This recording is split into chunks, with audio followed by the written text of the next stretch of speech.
కృతజ్ఞత లేని మనిషివి నీవే. మీ అన్న పట్ల కానీ నిజంగా ధర్మం పట్ల కానీ కృతజ్ఞత లేదు నీకు. మామూలుగా నీ ప్లేస్లో ఎవరున్నా, ఈ రాష్ట్రంలో ఏ చెల్లెలున్నా, ఇటువంటి జగన్మోహన్ లాంటి అన్నే దొరికింటే, ఇంత బాగా చూసుకుంటే గుండెల్లో పెట్టుకుందరు. అన్న రూపాన్ని పెట్టుకొని అన్న యొక్క పేరు ప్రఖ్యాతులను తలకెత్తుకొని రాష్ట్రమంతా తిరిగి ప్రచారం చేసిందరు. మా అన్న ఇంత గొప్పోడు, మా అన్న ఇంత గొప్పోడు, మా అన్న నన్ను ఇంత బాగా చూసుకున్నాడు, నాకు ఇది ఇచ్చినాడు అది ఇచ్చినాడు అని చెప్పి నెత్తికెత్తుకొని మీ అన్న పేరును ప్రచారం చేసిందరు. మీరు కొంగు పట్టుకొని యాశించి మా అన్న గౌరవాన్ని బజారుకి ఇడుచాం, ఓటేయండి, అవినాష్ రెడ్డి చంపి ఉంటే నాకు ఓటేయండి, చంపకపోయి ఉంటే వివేకానంద రెడ్డిని అవినాష్కి ఓటేయండి అన్నావు. పులివెందుల పూలంగల కాడ ఎవరు గెలిచినారమ్మా? ఈ వివేకానంద రెడ్డి హత్య కేసులో నువ్వు చెప్పిన మాటలు విని ఈ 7 నియోజకవర్గాలలో 5 మంది మేము ఓడిపోయినాం, 5 మంది మేము ఎమ్మెల్యేలం, 2 ఎమ్మెల్యేలు గెలిచినారు. కానీ అవినాష్ గెలిచినాడు. అంటే ప్రజలు ఏం తీర్పిస్తున్నారు?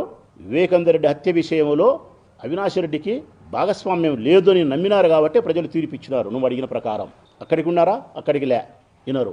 మళ్ళీ ఇంకొకటి, చంద్రబాబు నాయుడు ఏమి కీ ఇస్తే సునీతమ్మది మాట్లాడుతుంది. సునీతమ్మ ఏది మాట్లాడితే 3-4 రోజుల తర్వాత మీరు వచ్చి అందమైన కథ అల్లుతారు.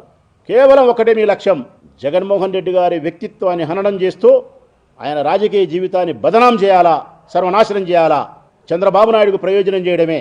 ఎన్ని 100 కోట్ల ఆస్తులు మీకు ఇచ్చినా కూడా, మీ అన్న ఎన్ని 100 కోట్లు నీకు ఇచ్చినా కూడా ఆయన ఆస్తులలో భాగాలు కూడా పంచినాడు. ఇవ్వడమే కాదు, ఆయన సొంత ఆస్తులలో కూడా నీకు భాగాలు ఇస్తే సంతృప్తి లేదు. నాకు బాధ కలిగింది అన్నిటికంటే, ఇటువంటి చెల్లెలు వద్దు, నాకైతే ఇటువంటి చెల్లెలు వద్దు అని అనిపించడానికి బాధ కలిగే సంఘటన ఏంటంటే, ఆయన పైన కేసులు నమోదైనాయి, తప్పుడు కేసులు. అందరికీ తెలుసు, రాష్ట్ర ప్రజలకు. కేసులు నమోదైన తర్వాత ఆయన ఆస్తులన్నీ ఈడీ అటాచ్మెంట్ చేసింది.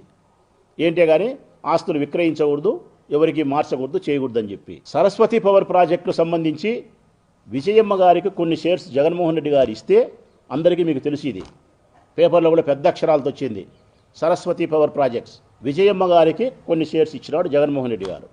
అది అటాచ్మెంట్ ఈడీ చేసింది, దాన్ని బదలాయింపులు చేసే అధికారం లేదు. ఇది షర్మిలమ్మకు తెలుసు. ఆ షేర్ సంబంధించినటువంటి బాండ్లు, ఆ కాగితాలు జగన్మోహన్ రెడ్డి దగ్గరనే ఉన్నాయి.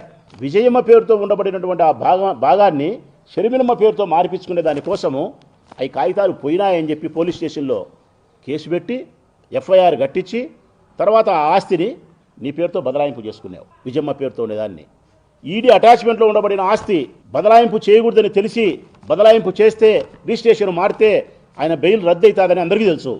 అంటే నీ ఉద్దేశం దెబ్బకు 2 పిట్టలు. మీ అమ్మ పేరుతో ఉండే ఆస్తి నీకు రావాలా, కోర్టు ధిక్కారం కింద మీ అన్న బెయిల్ రద్దయి మళ్ళీ జైలుకు పోవాలా. పగోడు 16 నెలలు జైలు పెట్టినాడు, చెల్లెలు 32 నెలలు జైల్లో పెట్టాలనుకుంది.